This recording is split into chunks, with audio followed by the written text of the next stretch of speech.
What's up, and welcome back to the Kind of Funny Gamescast. Of course, I'm Tim Geddes, and I'm joined by the new face of video games, Blessing Adeoye Jr. Penny for your thoughts, Tim.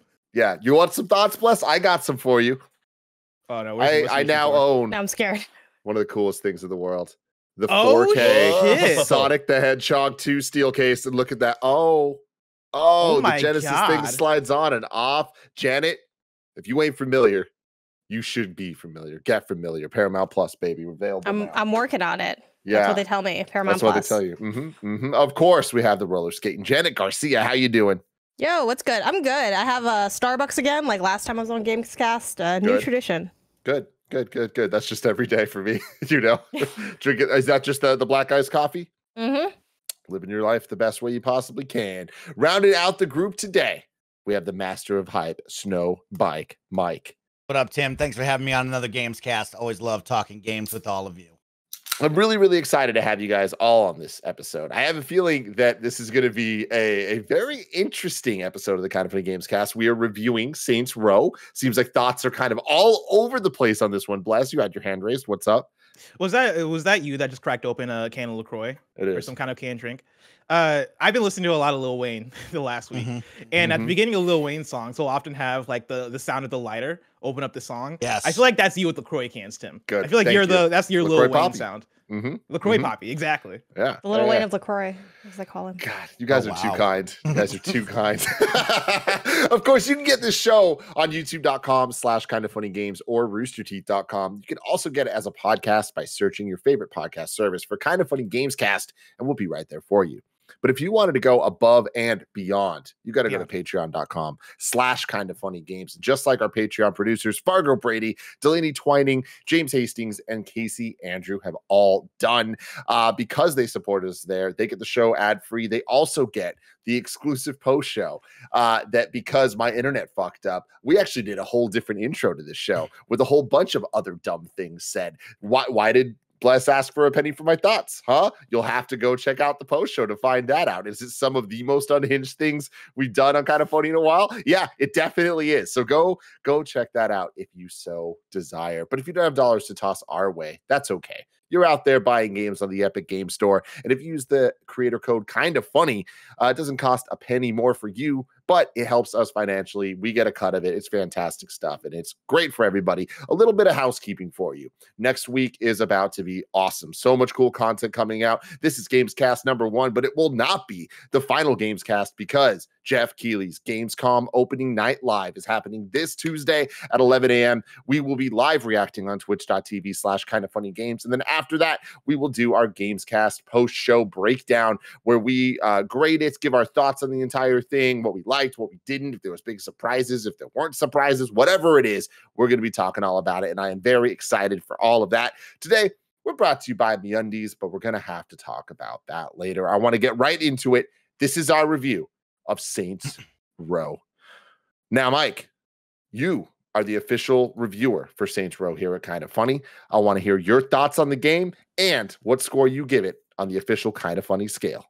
Tim, thanks so much. I have a lot of thoughts on this game. To start off, of course, when we had the return of Saints Row, there was a lot of camps there. There was people that were excited, there were people that were on the fence, and there were people that were apprehensive on bringing back this franchise. And if you could bring that over-the-top, zany, and just a little crude franchise back, and I was that team on the apprehensive side. I didn't think they could do it. And after my journey, I don't think they did do it. Unfortunately for me, I really did not like Saints Row at the end of the day. There is some good, but there's also a lot of bad. And when I look at my experience there, it is not what I wanted out of a Saints Row reboot. I think the mission of rebooting the Saints and bringing in new characters into the fold with what they did, the roommates are just not up to the level of Johnny Gatz. The satire and the over-the-top nature is definitely completely gone. The writing is not witty. It is not fun and exciting. It is just a lot of, hey, what do you think millennials will like? Let's try to do that, right? And so for me, my playthrough was also plagued with a lot of bugs. It was plagued with a lot of just generic, do this mission 17 different times, then do it again. Oh, here's a variation, but it's still the same thing. But on the good side, I think they really nailed and captured the world design. I was really, really impressed with what they did with Santo Eliso and the Southwest setting. I didn't think when we talked about where's the next GTA and people brought up, oh, let's do the Southwest, let's do a desert theme. I never thought you could do that. But this team over at Volition really did knock it out of the park. It is still a generic desert-looking sandbox, but the points of interest are really, really unique and well done. So I'll give them credit on that. So I don't want to get too deep into the goods and the bads, but overall, when I look at this, this is not Saints Row being back. This is not the team that I would want the next generation of Saints Row to be. And so I'm going to give Saints Row a 2 out of 5 on the KindaFunny scale. Which equates to bad on the KindaFunny scale. Remember, 1's terrible, 2's bad, 3's okay, 4's great, 5 is amazing. So continue, Mike. It's tough, right? Like when you look at this game, it is in my mind a fine game, right? There's some good, there's some bad, right? And I kind of looked at the scale and I said, where do I put myself on this, right? I could justify a 3, could battle for a 3, but at the same time, like, what is a 2 to me, right? Is that a 4? Is that a 6 if you're using the 10-point scale? For me, I always tell the viewers, right, is this a day one purchase? Is this a wait till it's on a discount purchase? Or is this a skip completely? And for me, this is something I would look at my friends and say, you should wait for this game to go on sale, right? You should not be buying this day one unless you were over the top on Saints Row. But for me, it is a 2 out of 10, or 2 out of 5 bad game. That's it. There you go, Mike. Now, next up, I want to go with Bless, because I think that he has less thoughts on this one. So Bless, where are you at? I do have less thoughts on it, and that's because at one point I was the lead review on this game, and I decided to rage quit. Not because the game was too difficult, but just because the game was so frustrating. This is a game that I feel like starts off with so much promise and so much potential, and I do think starts off in a good place in terms of what the gameplay is and what the story setup is and what they set up with Santo Eliso. And like Mike said, right, I think the open world is pretty good, right? And I like the vibrancy of it. And I liked it starting it. But there is such a downward turn for me that happened probably 3 to 4 hours in the game where I went from being like, oh, this is fun. Oh, I can't wait to see where this goes, to me maybe like 4 hours past that being like, I don't want to pick this game up again. Like, and there's so many things to pick on in this game, right? I think for me, it spans from story just not being interesting, right? I think they start off from an interesting place in terms of, hey, we are a bunch of young adults that are trying to start up our own business, trying to start up our own enterprise, trying to start up Saints, right? And it gets into this flow of you going through the motions of doing these missions that are, hey, we're setting up the Saints, right? We're doing company retreats. We are recruiting people. We are building up weapons. We're doing all of this.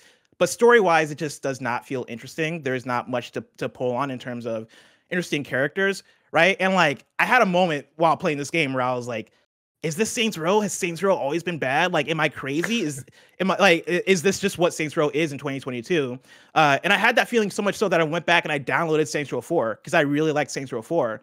And picking Saints Row 4 back up again, I was like, no, this is good. Like, this is a good video game. I don't want to put Saints Row 4 down. And going back to Saints Row, the new one, I think for me, it comes down to it having this lack of character where it doesn't feel like a Saints Row game. It feels like a game that's doing its best impression of a Saints Row game.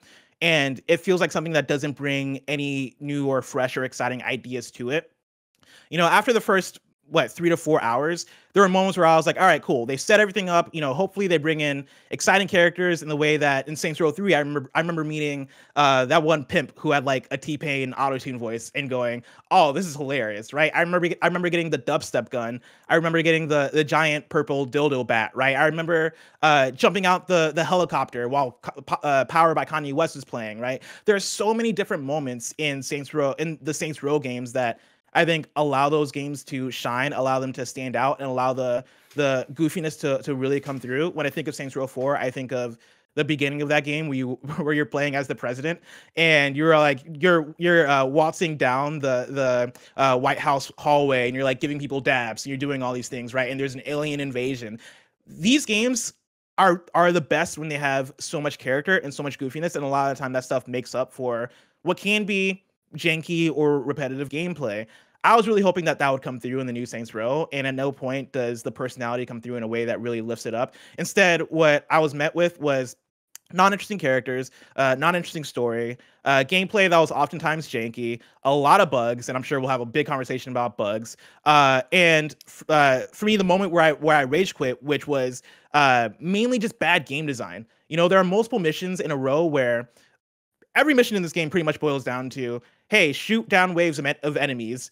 Or drive here, shoot down more waves of enemies. Now drive here, now go through this corridor, shoot down more waves of enemies, right? Everything comes back to shooting, and the shooting quickly becomes boring. I think off the top, it starts off as pretty decent, but quickly becomes repetitive, doesn't evolve much.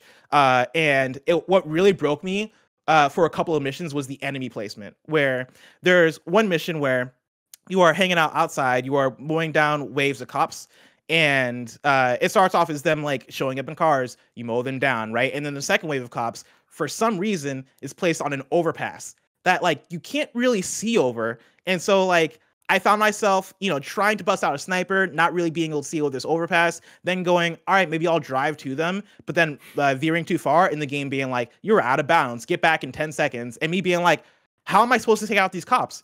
And so what I ended up doing was taking out a grenade launcher and lobbing grenades, just praying, hoping to God that I don't run out of ammo before I knock out these cops, right? That was strike one on that front. Strike two was a mission called Company Retreat, where you're mowing down more waves of enemies, and the enemies this time are in a lake. They are driving around in whatchamacallem, the wave race vehicles. Jet skis? Jet skis, thank you. They're riding around the jet skis, and you are basically supposed to take them out, but they don't really give you a good avenue to actually like take them out, right? If there aren't any jet skis available, or like if you don't have a sniper so you can take them off from land, that frustrated me. I was like, what? Did nobody playtest this, right? Why would this be the way? Why would this be the way in which you lay these enemies out? Like, it was just so unfun. And even in that moment, right, like, a lot of the enemies' combat AI reminded me of Jet Force Gemini, which a lot of people are probably like, oh, isn't that a good thing? Don't you like Jet Force Gemini? The thing there is that Jet Force Gemini is an N64 game, right? With dated with dated AI, right? And like in that game, the enemies would run on like a run on rails essentially. So they'd run back and forth in very specific paths, and then like the bullets would magnetize toward you, right? So there's not really a rhyme or reason in terms of your placement as the player, right? The enemies are just on the script. That's what it felt like in a lot of these Saints Row combat scenarios, where the enemies are just running in circles and shooting at you. And I feel like it didn't really matter where I was, you know, like there's a lot of jank in this game. And yeah, at the end of the day, it just came down too much where I was like, I just can't play this anymore. And I got frustrated with it. So you gave up on it, but if you were to give it a score out of 5, what would it be? 2 out of 5. Okay. So not a 1. Not a 1. I honestly, I debated it. You know, starting off from this game, I was like, okay, this is a 3 out of 5. And then after a lot of these, the jankiness popped up, I was like, okay, this is a 2. But for a split second, I was like, fuck, is it a 1? And it's not a 1 because I can see people playing through this game and being like, oh, I like it for what it is, right? Or I'm a big Saints Row fan, and it's not great, but it's fine. It's not completely terrible. I do think it's bad. And so that's why I come down on it too. So Janet Garcia, it all comes down to you. Are you somebody that might enjoy this video game, Saints Row? I thought maybe I could be, but then that became untrue. So I kind of want to start from where Bless mentioned of that, like, I thought it was a 3 and it became a 2. Obviously, the review process is, you know, a long and arduous process, but at the same time, we're making assessments on games all the time. You know, like we stream a bunch here, and I'm sure, you know, we're always kind of processing and analyzing. I think even when you're playing casually, you're doing that. So having picked up Saints Row, I was like, yeah, this is like a basic game, so probably a 3. But I'm having a fun time. You know, I was feeling the customization. I really enjoy, especially early on when you haven't heard it for so many hours, like the licensed music was really hitting. They have a banda radio station, which I greatly appreciated because I feel like that easily could have not been in there. And it was, and that was awesome. So I thought they had like a great suite of music on that front. And overall, I just enjoyed I think the world, like to Mike's point, like I liked going around. There's kind of a set of missions that's related to like taking pictures of different like icons or places. Like I was down for the flow of it. It was simplistic. It was definitely done before, but I'm like, yeah, I drive from place to place. Maybe I stop by, dig in a dumpster. Maybe I get some drugs and make a little bit of money. So like I was down for it and having fun. And again, you can have a lot of fun with a game, even if it's not, you know, a masterpiece of a game. So that's where I started my Saints Row journey, where I'm like, yo, this is basic, but I'm having a good time. I'm feeling it. Eventually, that did start to wear out, which I suspected it might, because that's always the risk with a game that doesn't have a lot going for it to begin with. So, like, as I went, I would just have these different issues, you know, to like what Bless said. It was, for me, the biggest fault of Saints Row, and the reason that I am landing on a 2 out of 5 bad as well, is because so many things are frustrating about it. I feel like it stops me from enjoying the small bit that there is to enjoy. Like, I think there can be fun in a straightforward, basic, open world. You're shooting, you're hanging out, you're designing stuff or customizing things.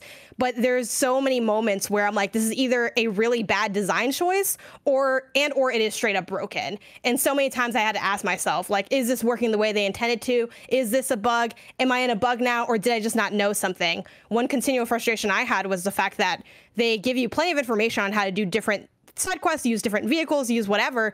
There's no way to view those tutorials in the menu. So I'm like, oh my God, did I forget how to do this? Why is this impossible to do? There were countless times where I knocked down the difficulty from the normal, which is kind of like the standard is like 5 down the line. It goes up to 9 for like boss. 5 is like entrepreneur. I knocked it down to like 0 on all those markers because I'm like, I know I can do this. I don't want to try to get good at this jankily made thing just for the clout of no one. Like, I'm just gonna knock it down. And sometimes even doing that was barely enough. I'm out, like, there were so many times where I felt like I found things to enjoy in this game, and I found a way to engage in a way that felt fun for me. And the game continued to push back on that and make me not have fun with it. So that's why I have to say it's bad. I do think there's maybe a world where if they fix a lot of these issues and this never hits you, you might be like, oh no, it was cool, I had fun. That was not my experience, and I cannot guarantee that they are going to do that. And again, it wasn't all just bugs. A lot of things were just the design, the way the AI behaved, the placement, like Bless said, like so many things fought against me having a good time with this game. It is so frustrating. The one point where I deviate from Mike, I don't recommend this game at all. Like, I'm also big on not, like, I don't really care about, oh, it's cheaper, it's free, it's on Game Pass. Like, is the game good or not? Do I recommend it or not? This one, I think you can just skip it. This game broke me in ways that I haven't been broken, I think, all year. This was probably one of my least favorite gaming experiences that I've had in quite some time. And that is why I kind of landed more in the 2, where I thought about games that I feel like are okay. And I'm like, this isn't that. This isn't acceptable to me. I cannot, in good conscience, tell people to go check it out. You might have fun, because I don't think you will have fun. I think you will get mad, and I think you will either rage quit like Blessing or power through like me and do the credit roll, immediate delete, because I want to rid myself of the memory of this experience that I just had. Jenna, you brought up before we went live, we were talking a little bit about Dying Light, which I think was earlier this year. Dying Light 2 came out, and I feel like we've had a lot of consistency in terms of like what kind of funny thoughts are on games throughout the year, but I feel like that was one of the more divisive ones. Where do you think this lies compared to that?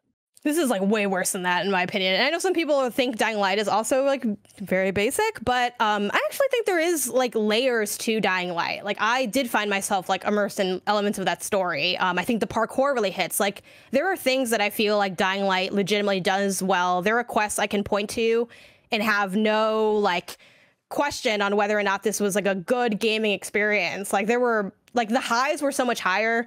The lows were not as low. And like, really, Dying Light's number one fault, like the reason that I came down on like, I don't even know if we were doing the scale at the time, but like a 3, or I reviewed it for my outlet and I gave it like, you know, good, not great. For my perspective, was because the end really did fall apart. Like, the last couple of quests and the final boss was like really whack. This is like, what if those low points were like kind of everywhere randomly at any time? Like, literally finishing Saints Row, which I did like right before we recorded. Like, I was playing right up until that point. I was on the final mission. I hit a game-breaking bug and I had to run it back. And there were times in this game where I was afraid of playing the game because I didn't know if I'd be able to get through that next part. And I'm like, well, I want to finish it, but like literally at any time something can break and I have no way of controlling that. Not to mention the checkpoint system is really wonky. Sometimes it's awesome, sometimes it's awful. There's like unskippable stuff when you have to rerun back dialogue. That's another reason that I'm like, let me knock some of this down to just easy to power through it, because I don't want to try, because you haven't created a context for me to want to try in both intrigue of the gameplay and also like ease of getting back into it if you were to fail. Like, the consequences for failing some of these missions feel so severe. I'm like, do I want to drive across the entire city in this like slow truck that clearly isn't up for this job again just to say I did it? You know what? No, I'm going to try. And then even knocking it down to easy, sometimes I could barely get through it, because it's like, it's just so much. Not to mention, the repetition as well. So there's just a lot firing here for me. I think the Dying Light 2 comparison is very interesting because for me, this game is almost perfectly the exact inverse of Dying Light 2, where I was not really looking forward to Dying Light 2. I didn't really care about the game. I watched the Dying to Know streams that they did about Dying Light 2, and oftentimes I was like, okay, well, there's some promising things about Dying Light 2, I guess, but I'm not a Dying Light person. I didn't really like the first one that much, and so am I really going to enjoy Dying Light 2? And then I played Dying Light 2, and I had a surprisingly fantastic time with that game. And I remember during our review, the one thing that me, Janet, Greg, and I think Mike, you were in that review too, right? You probably were in the same place of, oh, this ending sucks. Like the last few hours of that game, I think is a drag and it's buggy. And I think that the final hours of Dying Light 2 really tainted that experience. Whereas for me, with Saints Row, I was looking forward to Saints Row, right? I like the previous Saints Row games. I like this type of open world game. I went to the preview and I enjoyed my time with the preview. And that comes back to it being the exact inverse thing of, I think the first few hours of Saints Row are actually pretty good. For me, everything falls apart when you get to there's a mission where you essentially unlock a church that becomes your base for where the Saints operate. And after that, I think everything tanks. Building up to that point, it is you being introduced to the mechanics, and it's like, okay, the shooting's good. All right, the world is interesting. Okay, they're setting up story stuff. They're introducing you to your friends or the other characters, and it is on such an upward trajectory.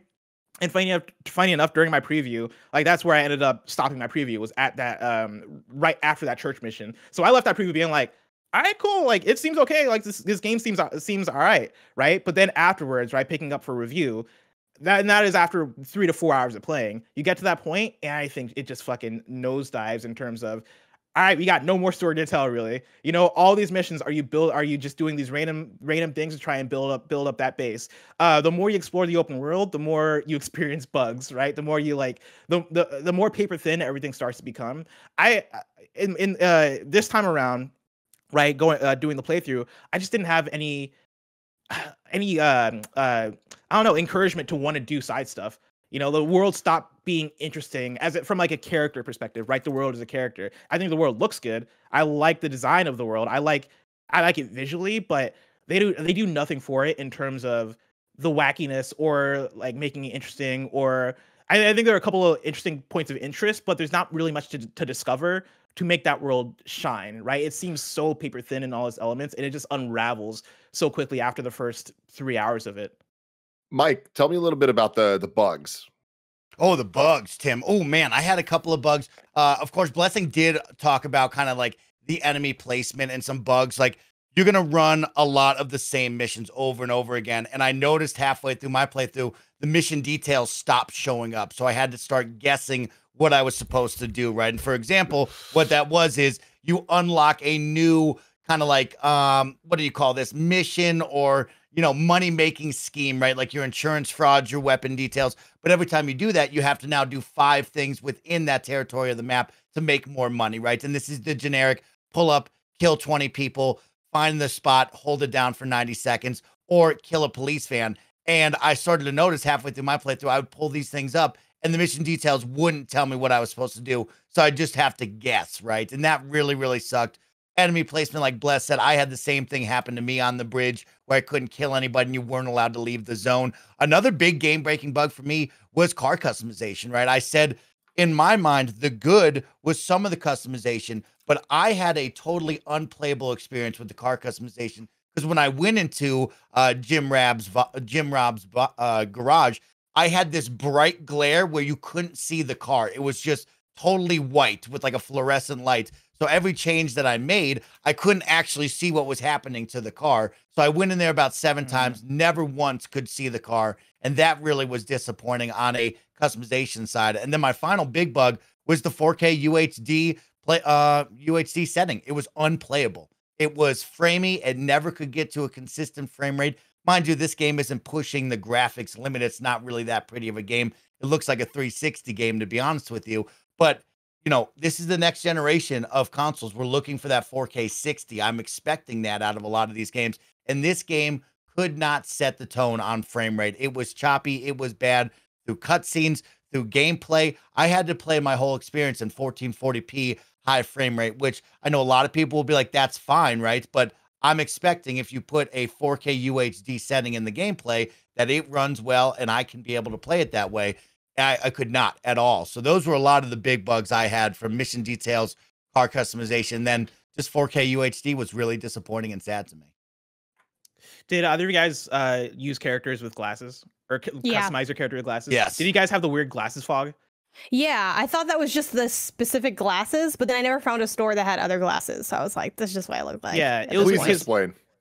They're they like look very glary, almost foggy, basically. And I thought it was maybe just the style because I didn't have that on like sunglasses, but like also sunglasses look different than my regular glasses ones, were fine. Wait, does it just affect so the that was a bug. glasses, or is how Yes. you see the screen?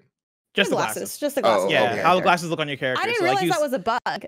Yeah. I my had glasses it. were fun. I had it during. Your glasses were fine. Fine. 100%. Really? Like there wasn't Yeah. any like sort of like smear because. You could see right through it. Looked good. Wow. Okay. Well, that's surprising. Maybe that's just the librarian glass. Were they the librarian glasses? They were the librarian glasses. Yeah. Maybe that might just be how they look. Oh well, they But I look did ugly. find it weird. I did find it weird though, like as well. And I had the same one that I actually didn't even dig into. That's another funny thing. Like I think there's a lot of stuff that you would think would be very like iconically like woven into the game, but like car customization they never really made you do, and I decided to never do it because like also with the ventures, like you have these different businesses, and to like complete the business, you would need to like do all of the ventures. Some of them had 14 things to do. Some of them had 5. Some had 4. So like, and then also, oh man, some were like 2. I could not get them done. Like I tried doing insurance fraud where a super fun idea that I was really into when I first did it of you just like running into the street and getting hit by cars and you're trying to raise the multiplier. And I thought that was like fun, wonky, gross, cool, like, you know, very of the franchise. But then like with the first mission, it was like, okay, rack up $1 million and I'm in this time limit. The second one was like, now we need to do 4 million. And I could not for the life of me get to 4 million. Maybe I was just bad at it. I'm willing to cop to that. It doesn't help to the fact that you rack up that multiplier by getting hit multiple times without getting up, but your character automatically gets up after a few seconds. The streets weren't that like busy that they like put it on. And I'm like, I feel like you could have, they make you like trigger the mission. And I'm like, I feel like you should have populated this higher or made the requirement way less low, because something that should be fun and goofy, like didn't end up working out. Like a car maybe would get into an accident and now it's congested. Now there's less. So I actually tried like during those venture missions, because that is part of the main campaign of like, hey, complete like 2 ventures and then later they make you do like 3 more. And I literally had to just give up on that. So I feel like I wasted like an hour of playtime on that, realizing I couldn't progress. Same deal with I tried doing the waste disposal one where you're carrying the barrels.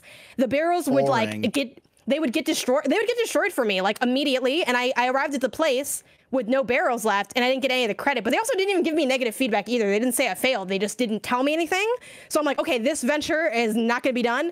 Eventually I did find ones to do, but like issues like that are kind of aside from bugs, but sort of adjacent. For bug stuff though, weapon customization, I couldn't preview any of the weapon customizations, so I didn't do any of it. I'd hover over the thing and it never would show me what it would look like. So I'm like, I guess I'm just not going to do that part. Sometimes equipping the weapons as well, you have to do that at your armory. Like the equipness didn't always land. Like one time I got stuck in just having like those fake weapons from like the LARP mission, and I couldn't get out of that. I had a bug at the final mission of the game where I was incapable of shooting my gun, opening my weapon wheel, or using my abilities. And then I had to reload that, which of course, when you hit restart from checkpoint, instead of giving me a checkpoint in that mission, they made me do the entire mission again. Other thing, like many other examples of stuff, and weird NPC stuff of like, I go to do a takedown with triangle and my character like has the spaghetti arms and that weirds out. Like little stuff, like, you know, I'm taking down somebody, but they're now invisible. It's just because I'm doing the takedown adjacent to like the player character. And some of these things are like, okay, like it's not really changing your core experience. But when you have that again and again next to bad design, it just becomes like, man, I really can't bring myself to enjoy what is going on here. At least that's how I felt playing through all of that. Tim?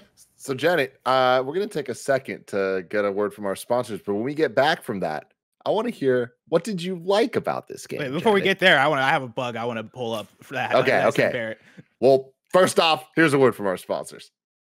This episode is brought to you by MeUndies. Of course, I'm Tim Geddes. I love MeUndies. It is very rare, if ever, that you'll see me not wearing MeUndies head to toe. I'm wearing the MeUndies shirt. I'm wearing the MeUndies lounge shorts. I'm wearing the MeUndies socks. I'm wearing the MeUndies undies. Of course I am. Everyone knows MeUndies for their super soft undies and comfy bralettes, but did you know that they make other stuff too? They have daily tees, shorts, rompers that add a little silky softness to your everyday. They even make hoodies for your dog. You know that Toretto and Moose be rocking those as well. MeUndies is your destination for all things soft and sustainable. For any first-time purchasers, you get 20% off plus free shipping and returns. To get 20% off your first order, free shipping, and 100% satisfaction guarantee, go to MeUndies.com/kindafunny. That's MeUndies.com/kindafunny. You're not going to regret it. You're going to love MeUndies, just like I do. MeUndies.com/kindafunny. Bug me away, Bless. So like a lot of the bugs that I had are similar to a lot of the stuff that Mike and Janet are describing. Me and Janet were sending back and forth bug videos that we kept getting while playing the game. This is one that is me that Barrett has pulled up. One of the things I'll mention too is like there's just a weird effect when you have a companion on a mission and you get into a car and they like rubber band into your car in a very unnatural way. But this is one where like I go to talk to this guy and I'm like, why isn't it activating? What's going on here? And then this happens. Whoa. For audio listeners, I highly recommend you watch the video to see that one. Basically, his torso did like a fucking wheel spin, like a million miles per hour. That same thing happened to me at the very final cutscene epic moment of the end of the game. Like when you have a thing with like another character, like no spoilers, even though like, you know, for people that want to play the game still, but it's like you versus another character. It's like cutscene-y. It's like, okay, kind of like showdown-esque. And they're like, shoot. And I go to shoot. And then that character model T-poses, does that same bug that you had. And then there's like a pause. Then it hard cuts to the rest of the cutscene. And then like the credits of the game roll.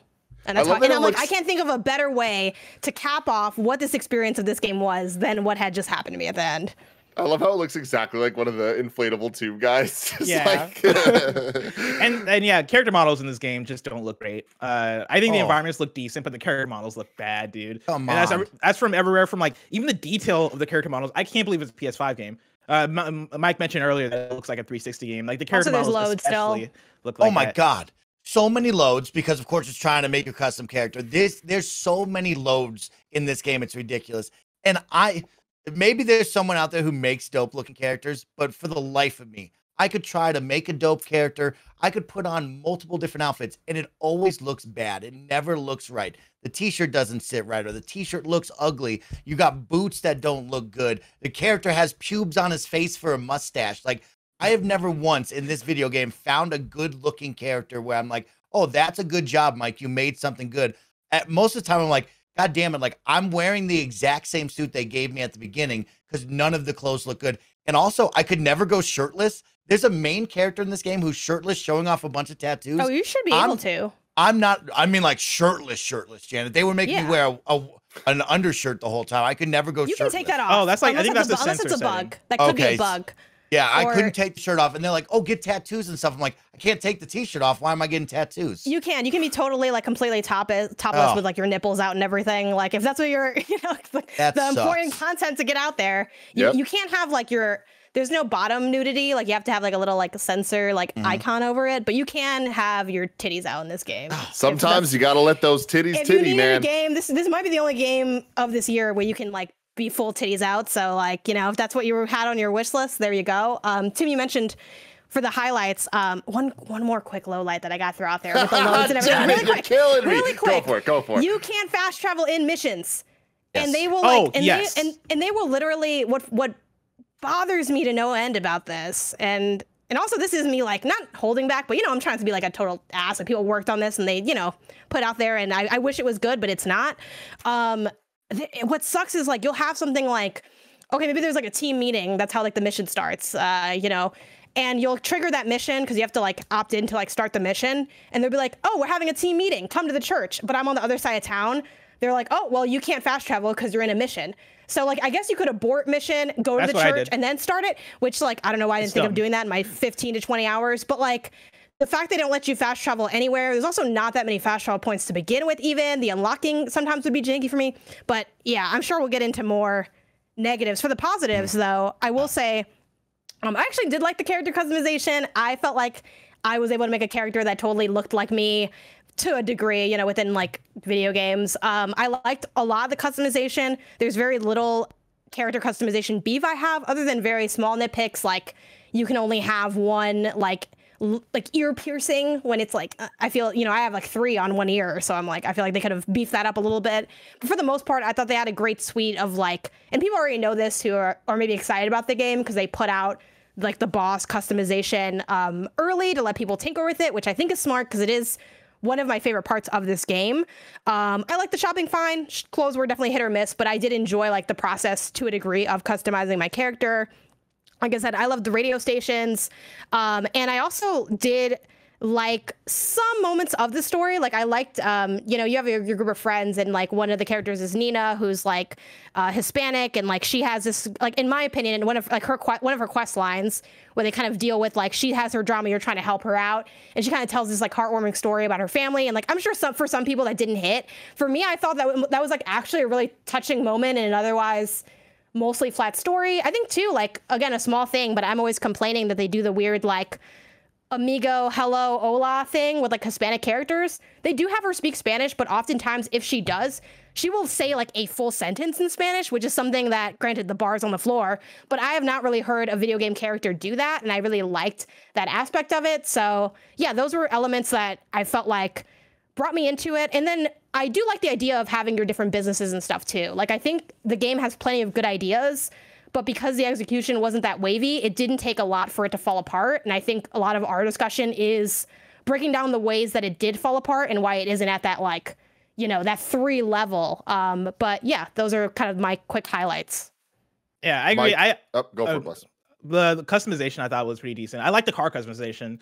I had a lot of fun tinkering, and there's one mission that I dug where you are basically you're stealing a car from like the other gang, and to like torment this guy, you have to customize their car, but customize it in a bad way. So they let you just like fuck up that car in the customization, and then you drive it. And I thought that was a pretty fun gag. I do think that there are multiple fun gags in this game.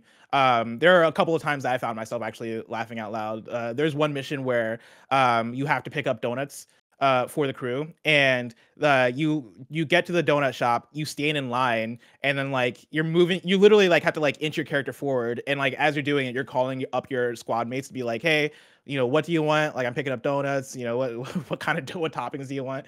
And like stuff like that. I'm like, okay, that's fun. And then that mission then turns into oh, somebody put you on the Wanted app, so now everybody in the city is after you.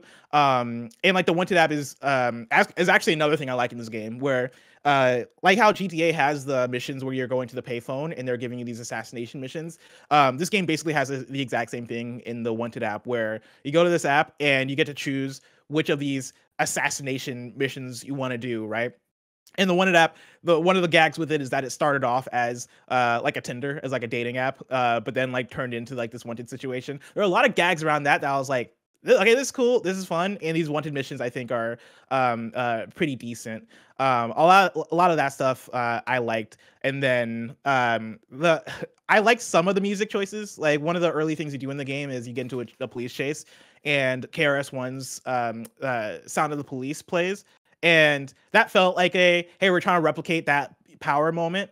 And it wasn't that strong, but I do think it was fun, right? I thought that was fun when it came on. I do wish I liked the music more. I'm somebody that when it comes to the games like this that have radio stations, I gravitate toward the hip hop station. And this is a game that I'm pretty sure takes place in modern day. And the radio station for hip hop was just all 90s music.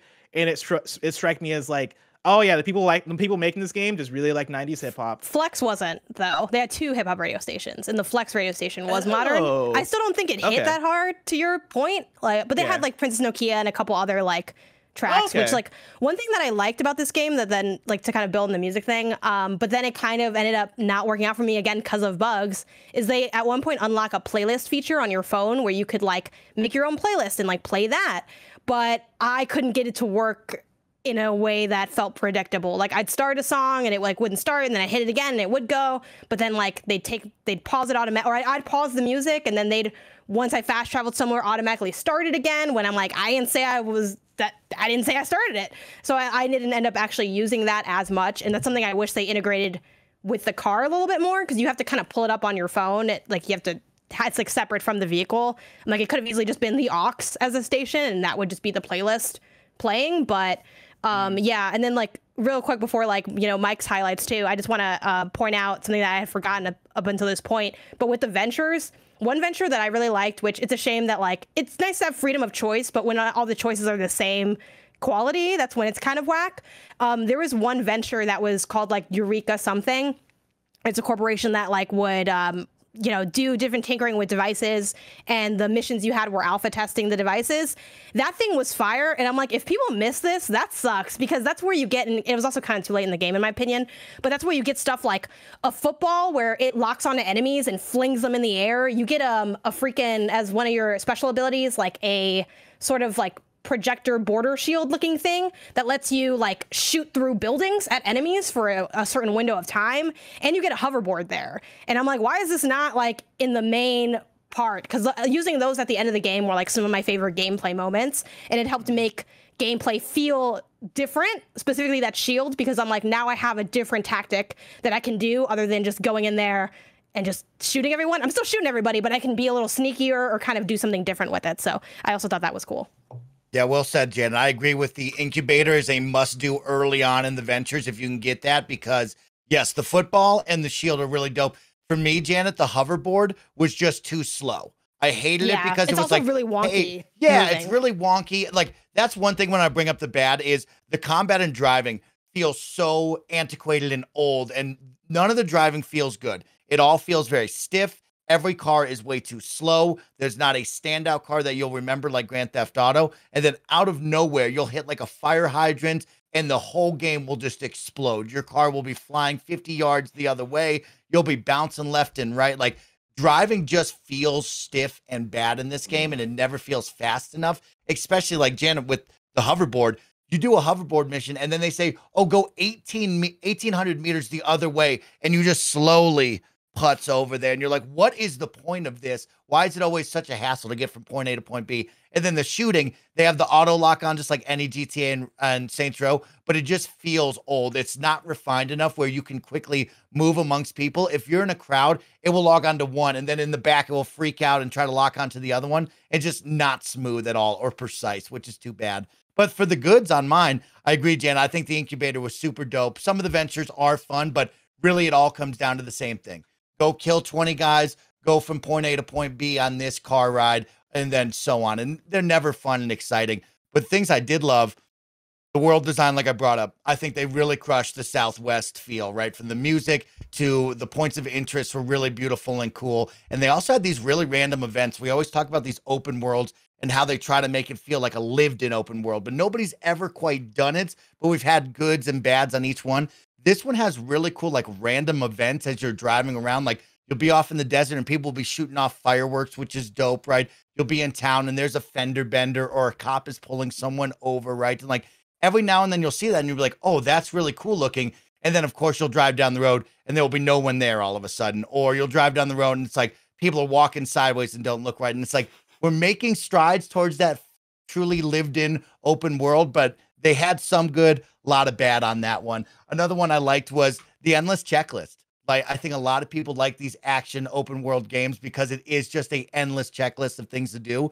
Saints Row has that in bulk. Now, mind you, it's a lot of samey stuff, but I'm 73% of the way through this video game right now, and I'm probably going to be there for another 20 hours guaranteed if I wanted to hit 100%. There is so much to do. And it is very samey. It's a lot. But like if you're looking for a checklist game where you zone out and you just check things off of a list, this is that. And one of the things I liked on that checklist was the scavenger hunt and the photo mode like Janet brought up, right? I think the coolest thing in these games, especially with a game that has great points of interest and a cool looking world, is to pull up to a bar and take a photo and look at the artwork that they did and the cool points of interest. That scavenger hunt mode is really fun and exciting. And you're going to unlock a clothing brand that the Saints will oversee. And the girl who will now unlock more customization for you on the clothing wise will give you like a scavenger hunt, but it's like a cool little riddle. It'll be like, go find this, right? Bugs, of course, I would showed up to a couple, Janet, and it's just not there. And then I would reload the world, and then the thing is there. And I'm like, oh, thanks so much. That sucks. But it is cool to be like, go to this area. I love the pool, shattered glass, and she has like a cool little poem, and you'd find it and unlock that. So I really got lost in the scavenger hunt stuff of the points of interest photos and then the clothing stuff as well. I want to highlight the enemy variety. I think there's a couple of really cool parts of the enemy variety. A lot of them are just generic dumb baddies, but they had some really cool martial sheriffs that would like turn into 5 dudes, or they had the auto locker. Yeah, the rave people sucked, and like I really didn't care for the Cobra Head girl after 20 hours, but like her with the baseball bats deflecting stuff was cool looking at first. Like they have some small moments where you're like, oh, the enemy variety here is kind of cool. And then of course it just becomes the same thing over and over again. But I really wish they played more on that one. The Panteros were just the generic super meathead bodybuilder guys, and I really think they missed the mark on that. But the Ravers had a couple small ones.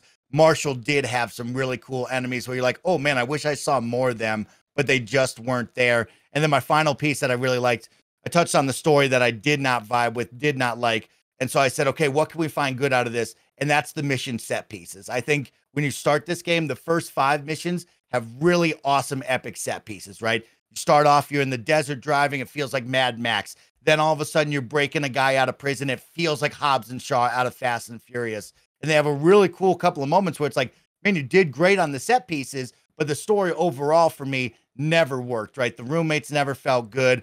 The story itself started off about a book being stolen, and then you quit your job and you formed the Saints. It just wasn't that good from the beginning. But the set pieces, they had a couple of really cool moments at the beginning. Unfortunately, it quickly gets lost in the middle. They never really find the set pieces ever again.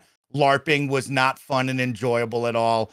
Couple of the missions really sucked. Like one guy was like, we got to go to all the burger shots essentially and get a Happy Meals toy. And it's like, oh, that just didn't click with me, homie, you know? And so those were my goods right there. A couple of goods. Skills were cool too. They have a skills and traits system. Mind you, you level up to 20. And then after that, all the XP is pointless because you can't level past that. But some of the skills are fun and enjoyable, like the super punch. You can get a grenade that launches people up in the air. I thought was cool. I have one on my B button where he does like the Matrix Neo double spins and like just shoots pistols at people. I thought that was wicked cool. So skills are a highlight too. I'll give them that. Traits, I really don't care for the traits. You have to unlock them through challenges. I spent all of my money on getting the epic trait, which is like $250,000. And at the beginning, that's a lot of money, right? And so you unlock those and then you spend all that money. And then like Janet says, the ventures start off from $100,000 a piece to $400,000 a piece. And then at the end of the game, there's 3 final ventures that all cost $1.6 million each. When I ended the game, I had like $200,000 in my pocket. There was no way I was going to buy these anytime soon. And the ventures make you money, but they also don't explain to you, hey, you need to go into your phone app and like pull the money out on the regular, or else it will stop accumulating, or you just never get that. So you got to make sure while you're playing to be like, oh snap, I need to open up my phone, take the money out of the ventures, because I thought they were just paying me each and every time, but they are not. You have to pull it out for itself, which is kind of weird. I don't like I'm that. lucky that I figured that. I think they did that. I don't know, I guess, actually, but I felt like it was so you couldn't completely cheese it. Like, it does get capped, but the cap goes up as your income goes up. So, like, at first, like, oh, 25K or something. By the end, it's like hundreds of thousands of dollars. I actually did like that about the game, though, because I felt like it took some of the pain out of money. Now, granted, you could argue that, like, it's maybe not the best game design in the sense of if one of the biggest game compliments is that I don't have to play your game as much, maybe that already says something, but that also is where we are. And I did like that, like, I kind of beamed through this game starting on, I think Wednesday was the first time I picked it up, or Tuesday I picked it up. And I've been playing it every day since, chipping away at it. And once I've kind of realized about like the money thing, I'm like, oh, you know what? I'm going to change my battery saving settings, and I'm going to leave this thing on while I like go stream or do whatever. You have to leave it and on. Like, yeah. And while, you know, again, is that like the most exciting thing? For me, I did like it though, as someone who wants the freedom of like, I want to be able to buy my dumb $60,000 t-shirt or whatever without feeling like I have to grind. Like, I will say one compliment to that system is that I never found myself grinding in a way that I felt like when I saw, oh my God, I need 400K to get this last venture because I bought all the cheap ones. I'm like, you know what? I'm going to leave the thing on. I'm going to go do other things. When I come back, I'm going to do the other missions. And by then, maybe I'll have the money. And I was able to mostly like get all my money that way. But you're right, Mike. They totally should have pointed some of that stuff out. Like maybe they were afraid of doing too many tutorials, but there definitely were, I think, things that could have been interwoven a little bit better to both teach the player more, but also get you more excited about the world. Because there's like the Wanted app that Bless shot out. I never used it. Like, I just happened not to. And if that really is one of the highlights, they maybe should have at least made me use it once so I can maybe see the appeal and kind of dig into more and kind of customize my play for what I'm interested in a way that's a little bit more guided than I think it was. I have a hot take really quick, Tim. I have a controversial opinion here that I want to have a conversation with. Janet, I agree with you. And I started off the review trying to buy everything. So I went into a money hole very quickly. So like save your money towards the end of it. But one thing I want to talk about is the art design in the world, right? Something that really stuck with me was the world. And I really enjoyed how they built up this world, the points of interest like I brought back. And I kind of want to say something crazy. So I'm going to be open and honest with y'all.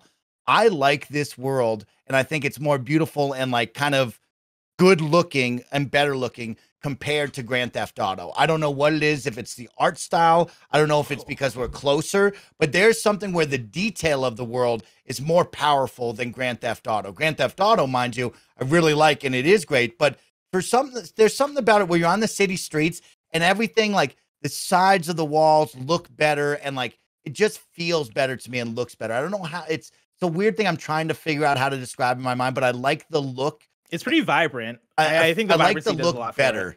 I think it's the art style or maybe whatever engine they're using, but it feels like the city blocks are long. Like feels like in Grand Theft Auto, the city blocks are like longer, but like the buildings aren't that like close to you and they don't have that much detail. This, you feel like you're like really a lot of detail is going into each and every building on the side of everything here. So I really like whatever the world design is. It's stuck with me. That's what really kept me going back. Yeah, I mean, I could see that a little bit. Like, I actually still have yet to dig into GTA 5, which after I'm going to take a little break, I think, from the open world. I'm like, I want a closed world now. But pulling up, like, I just pulled up like gameplay footage. I can see why you say that. I think the thing is, besides the perspective, they have like that almost like it's not a one-to-one, but it kind of reminds me a little bit of Far Cry New Dawn's aesthetic of like that hyper saturation, neon pinkness to it. Because in addition to being like Southwest, this is very much pulling from Vegas, pulling a little bit from just general California. And I think because for that reason, there's like these really cool, almost like, okay, this is definitely trying to be this strip or this is trying to be this other place.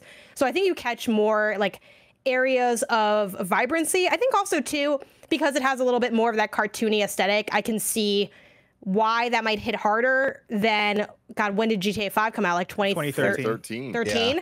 Then 2013 realism, which I think by today's standards, obviously our realism has evolved quite a bit. Not to say that GTA 5 doesn't still like look good now, but you know, like when you have something a little bit more stylized, it's easier to not be as graphically impressive because, you know, it's different things that they're kind of approaching. Oh, and then also, if you're going to build casinos, you're going to build a go-kart track, use them. Do something with them. The casinos I was thinking about that with the go-kart track. There's a go-kart track, and mind you, I have 3 ventures left, so maybe it will use it. But I can say right now that go-kart track is unused the whole time. And yeah, the casino is used once, but like if you're gonna have these dope casinos, do something with them. It's unbelievable that's a massive moment with nothing going on. I think totally, like, it's so funny because with every, and I think this speaks to like why we all kind of land on this game being bad, because every time we compliment it, we just also think of the ways that it wasn't quite enough though. Like even the things I liked have baggage. Like there's so much, that's how I would kind of sum up my experience with Saints Row. It is a game that gave me a lot of baggage in its mechanics and what it put me through in the ways that I wanted to engage, but I couldn't engage. And I think that's what's so frustrating about it. But like with the ventures, like I tried to like lean into, you know, what I thought would be cool to own. So I got like a laundromat. I got like the radio station at one point, but even though I didn't do anything with it because that was the end of the game at that point. But like I was so bummed that like the laundromat stick, for instance, is, oh, we're a laundromat, but like our real shtick is that we like clean up crime scenes for you. Or like the Shady Oaks foot is like, oh, we're gonna, you know, like do some scams. At least the Shady Oaks quest did have like you're doing insurance fraud, so you went out to commit insurance fraud, and that made sense. So many of these like lacked creativity in what they were. Like, they weren't really pulling from the themes. Like, the job is to clean up crime scenes. This should be like a mini power wash simulator moment that could feel really different. But instead, I don't clean up the crime scene. I just help drive like the body from the crime scene, and other people do the cleaning. Not to mention, I don't get to even go into the laundromat. I meet the guy outside and he's like, thanks for helping me with the laundromat, or whoever was standing there. And it's like, you know, the food thing could have been a fun food mini game. Instead, steal someone's truck and kill a bunch of people. It's like, it kind of reminds me, like, this game reminds me so much of that scene from The Office where Michael Scott's improv was just him having a gun all the time. And I know, like, people are going to, of course, say, oh, I come here to shoot because it's Saints Row. Sure. But, like, when you have stuff that isn't just the shooting, that isn't just the main campaign, that's your time to do flavor and create a differential in your mechanics, and you fail to do that. And also the mechanic you have isn't even that good. So like, why are we still like, even when we deviate, it's still the same. So yeah. Really quick, Tim. I know we're getting out of here. The ventures, they have these really cool buildings that you build. I wish, like for me who loved the world, I wish I saw that and could pull myself back, because all of a sudden I've put a military like arms distributor in the middle of downtown Santa Luisa, right? And it's like, does not look right. It's a crash plane with a bunch of tents, and then there's high rises and stuff. I wish, for me who likes to like make my worlds look really nice and stuff, I wish I knew that before I went in, because all of a sudden, like, I put this ugly thing in the middle of nice downtown. I have a really beautiful, awesome like clothing storefront in the middle of like the desert with nothing around it. I'm like, God damn it. Like, if we were going to make these buildings look so cool, I wish I at least knew that beforehand. Because yeah, you'll start putting things in because they only have 12 special spots to put them in. And it's like, if you put one awkward thing in, like the toxic waste thing in the middle of a neighborhood, it's like, well, that doesn't look right in the grand scheme of things, but you can do it if you want. I don't like that. My final question for you guys, as we get out of here, do you think that the views here, the 2 out of 5, it's a bad game mentality, is going to be the standard across the rest of games media? Yeah. I think so. from a lot of, I think from a good amount of sites, I think I feel like this is getting a little spicy, so I'm like, gotta choose the words carefully. I definitely think some people will like it and give it maybe a 7, maybe even an 8 from some places from people. But I do think there will be a few key sites that will be like, this is a 5, maybe even lower, depending on how, you know, it depends on, everyone weights bugs and stuff differently. And also, like, your experience can be really different. Like, I could have played this game and had no bugs, and then maybe I would have even had a different score. I think the Metacritic will probably be a high 60. And I think there will be some sites that will like drag it through the mud, and then some that'll be like, I had fun. And this is like, you know, nostalgic open world stuff. But my thing is, it's like, there's not, it reminds me of like playing really old GTA, you know, when that dropped, people were really upset about that. I feel like if people were upset about old GTA not being like updated or being like in some ways weaker than the old one, then they're going to be really mad at this, because at least that has the nostalgia of back in the day, this was iconic open world and we have like these core memories. Like, I don't have that for this game because it is a new game.